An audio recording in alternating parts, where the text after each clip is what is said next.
بسم اللہ الرحمن الرحیم۔ حضور اقدس صلی اللہ علیہ وسلم اپنے گھر والوں اور عزیزوں کو خاص طور سے ان تسبیحات کا حکم فرمایا کرتے تھے۔ ایک حدیث میں آیا ہے کہ حضور اقدس صلی اللہ علیہ وسلم اپنی بیویوں کو یہ حکم فرمایا کرتے تھے کہ جب وہ سونے کا ارادہ کریں تو سبحان اللہ، الحمدللہ، اللہ اکبر ہر ایک 33 مرتبہ پڑھیں۔ حضور اقدس صلی اللہ علیہ وسلم نے دنیوی مشقتوں اور تکلیفوں کے مقابلہ میں ان تسبیحات کو تلقین فرمایا۔ اس کی ظاہری وجہ سے ظاہر ہے کہ مسلمان کے لیے دنیوی مشقت اور تکلیف قابل التفات نہیں ہے۔ اس کو ہر وقت آخرت اور مرنے کے بعد کی راحت و آرام کی فکر ضروری ہے۔ اس لیے حضور اقدس صلی اللہ علیہ وسلم نے ان چند روزہ زندگی کی مشقت اور تکلیف کی طرف سے توجہ کو ہٹا کر آخرت کی راحت کے سامان بڑھانے کی طرف متوجہ فرمایا، اور ان تسبیحات کا آخرت میں زیادہ سے زیادہ نافع ہونا ان روایات سے جو اس باب میں ذکر کی گئی ظاہر ہے۔ اس کے علاوہ دوسری وجہ یہ بھی ہو سکتی ہے کہ ان تسبیحات کو حق تعالی شانہ نے جہاں دینی منافع اور ثمرات سے شرف بخشا ہے، دنیوی منافع میں بھی ان میں رکھے ہیں۔ اللہ کے پاک کلام میں، اس کے رسول پاک کے کلام میں بہت سی چیزیں ایسی ہیں جن میں آخرت کے ساتھ ساتھ دنیاوی منافع بھی حاصل ہوتے ہیں۔ چنانچہ ایک حدیث میں آیا ہے کہ دجال کے زمانہ میں مومنوں کی غذا فرشتوں کی غذا ہوگی، یعنی تسبیح و تقدیس، سبحان اللہ وغیرہ الفاظ کا پڑھنا، کہ جس شخص کا کلام ان چیزوں کا پڑھنا ہوگا، حق تعالی شانہ اس سے بھوک کی مشقت کو زائل کر دیں گے۔ اس حدیث سے یہ بھی معلوم ہوا ہے کہ اس دنیا میں بغیر کھائے پیے صرف اللہ کے ذکر پر گزارا ممکن ہو سکتا ہے،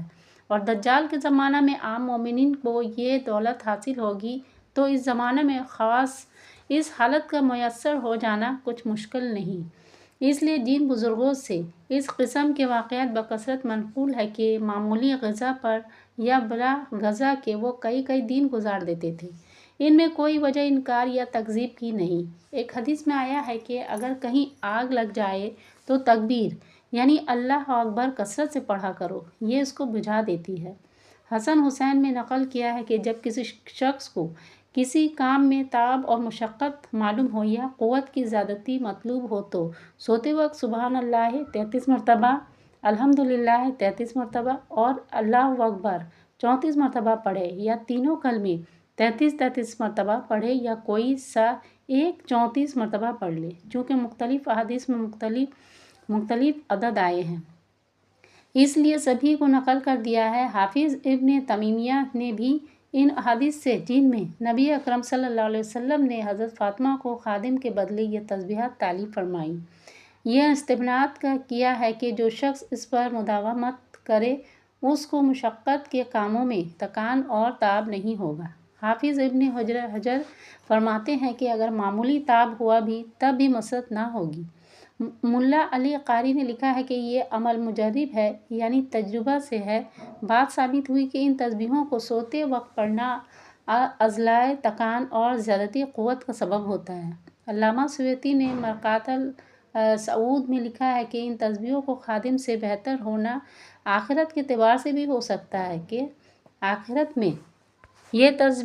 تسبیحیں جتنی مفید کارآمد اور نافع ہوں گی، دنیا میں خادم اتنا کارآمد اور نافع نہیں ہو سکتا، اور دنیا کے اعتبار سے بھی ہو سکتا ہے کہ ان تسبیحوں کی وجہ سے کام پر جس قدر قوت اور ہمت ہو سکتی ہے، خادم سے اتنا کام نہیں ہو سکتا۔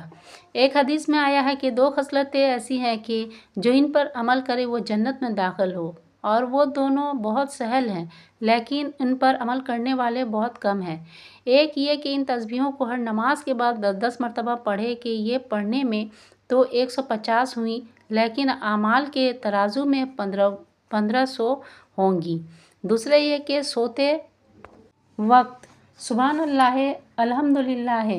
33 مرتبہ پڑھے اور اللہ اکبر 34 مرتبہ پڑھے، کہ یہ پڑھنے میں 100 مرتبہ ہوئی اور ثواب کے اعتبار سے 1000 ہوئی۔ کسی نے پوچھا یا رسول اللہ، یہ کیا بات ہے کہ ان پر عمل کرنے والے بہت تھوڑے ہیں؟ حضور صلی اللہ علیہ وسلم نے ارشاد فرمایا کہ نماز کے وقت شیطان آتا ہے اور کہتا ہے کہ فلاں ضرورت ہے اور فلاں کام ہے، اور جب سونے کا وقت ہوتا ہے وہ ادھر ادھر کی ضرورتیں یاد دلاتا ہے جن سے پڑھنا رہ جاتا ہے۔ ان احادیث میں یہ بات قابل غور ہے کہ حضرت فاطمہ رضی اللہ عنہا جنت کے عورتوں کی سردار اور دو جہاں کے سردار کی بیٹی اپنے ہاتھ سے آٹا پیستی حتیٰ کہ ہاتھوں میں گٹے پڑ گئے، خود ہی پانی بھر کر لاتی حتیٰ کہ سینہ پر مشک کی رسی کے نشان ہو گئے، خود ہی گھر کی جھاڑو وغیرہ سارا کام کرتی، جس سے ہر وقت کپڑے میلے رہتے، آٹا گوندھنا، روٹی پکانا غرض سبھی کام اپنے ہاتھوں سے کرتی تھیں۔ کیا ہماری بیویاں یہ سارے کام تو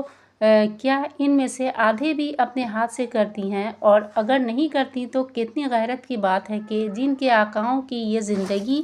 ہو، ان کے نام لیوا، ان کے نام پر فخر کرنے والوں کی زندگی اس کے آس پاس بھی نہ ہو۔ چاہیے تو یہ تھا کہ خادمیوں کا عمل، ان کی مشقت آقاؤں سے کچھ آگے ہوتی، مگر افسوس کہ یہاں اس کے آس پاس بھی نہیں۔ فَإِلَى اللَّهِ الْمَشْرِقُ وَاللَّهُ الْمُسْتَعَانُ۔